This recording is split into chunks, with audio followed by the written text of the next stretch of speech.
दोस्तों, आपका स्वागत है हमारे YouTube चैनल जज्बा एकेडमी में। आज हम लोग बात करने वाले हैं जामिया मिलिया इस्लामिया के रिज़ल्ट अपडेट के बाद।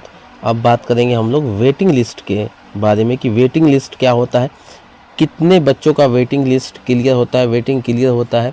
और दूसरी चीज़ हम लोग ये बात करेंगे कि स्कूल के जो बच्चे होते हैं जो रिज़ल्ट का वेट कर रहे हैं, उसके बाद उनका रिज़ल्ट में नाम नहीं आया। बहुत सारे बच्चे हो सकते हैं ऐसे हैं, रिज़ल्ट में नाम नहीं आया, लेकिन अभी उनके पास दो रिज़ल्ट और हैं। पहला आपका वेटिंग लिस्ट हो गया और दूसरा होता है स्पॉट राउंड। ठीक है, क्या होता है स्पॉट राउंड? ये क्या होता है कि ये जो है रिज़ल्ट के बाद आता है, रिज़ल्ट के तुरंत आता है। ठीक है, वेटिंग लिस्ट। और ये वेटिंग लिस्ट के बाद क्या कौन सा आता है? तो स्पॉट राउंड होता है। ठीक है, सिंपल सा थ्योरम है। पहले वेटिंग लिस्ट समझ लेते हैं हम लोग। वेटिंग लिस्ट, ठीक है, इसमें क्या है, क्लास 9 से शुरू करते हैं हम लोग। क्लास 9th में क्या है, वेटिंग लिस्ट आपका लगभग मान के चलिए कि 20 से 30 स्टूडेंट जो है, 20 से 30 स्टूडेंटों का जो है वेटिंग क्लियर होता है। लेकिन कुछ बच्चे ऐसे हैं जो बोलेंगे ये कि सर पिछली बार तो नहीं हुआ था। देखिए क्या होता है कि हर बार का अलग अलग वेटिंग लिस्ट होता है, हर बार का अलग अलग एक दायरा होता है, एक क्राइटेरिया होती है एडमिशन्स का। ठीक है, तो इस बार जो एडमिशन्स की क्राइटेरिया है, तो आपको क्या करना है क्लास 9 में, तो इस हिसाब से अगर हम लोग देखेंगे तो क्लास 9th में जो आपका रिज़ल्ट आएगा, जो भी हो XYZ, थर्ड लिस्ट तो आपका आ ही चुका होगा।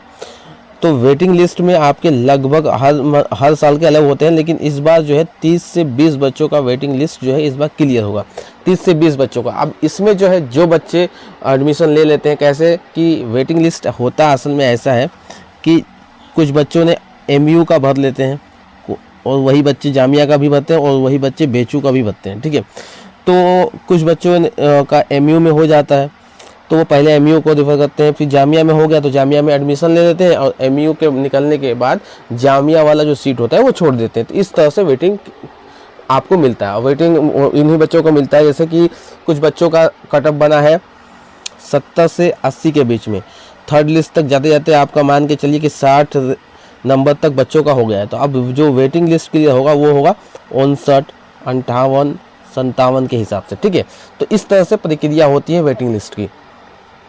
अब वेटिंग लिस्ट में अगर 20 बच्चों में से 10 बच्चों ने एडमिशन ले लिया और 10 बच्चे का सीट खाली रह गया, तब आपका आता है स्पॉट राउंड। स्पॉट राउंड का मतलब होता है तत्काल एडमिशन। तो इसमें क्या होता है, आपको कम समय दिया जाता है, लगभग 2 से 3 दिन का समय दिया जाता है। इसमें आपको एडमिशन जैसा समय दिया जाता है, 5 से 6 दिन के बीच में समय दिया जाता है, लेकिन इसमें 2 से 3 दिन और भी कम होते हैं, लेकिन लगभग 1 से 2 दिन के बीच की ही एडमिशन होती है। आपको कॉलिंग के जरिए ही आपको जरा सा स्पॉट राउंड का आपको वो मिल जाता है, इन्फॉर्मेशन मिल जाता है।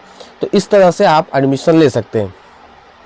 अब इसमें कोई बड़ी चीज़ नहीं है, पहले आपने रिज़ल्ट देखा, ठीक है, उसके बाद वेटिंग लिस्ट का इंतज़ार करिए, ठीक है, उसके साथ स्पॉट राउंड का भी इंतज़ार करिए। लेकिन वो बच्चे जिनका मार्क्स क्लास 9th में जो कट ऑफ बना है उसके हिसाब से 70 हो, 60 के बीच वाला हो, तो वही बच्चे वेटिंग और स्पॉट राउंड का इंतज़ार करें। बाकी जो बच्चे हैं वो फिर से एग्ज़ाम की तैयारी में लग जाएं। अगर उनको जामिया में एडमिशन लेना है तो फिर से वो लग जाए।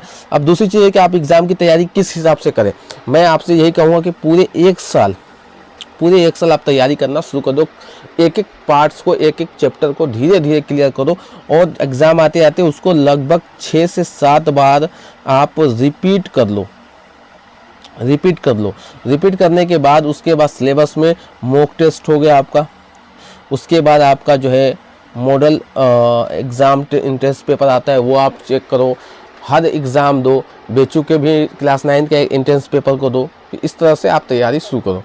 तो सिंपल सा है। आपको अगर सारी चीज़ें समझ में आ गई हो तो, अगर जिन बच्चों को समझ में नहीं आया है तो वो कमेंट्स बॉक्स में या अबाउट वाले सेक्शन में नंबर मेरा है, तो आप वहाँ से भी आप मुझसे जानकारी ले सकते हो।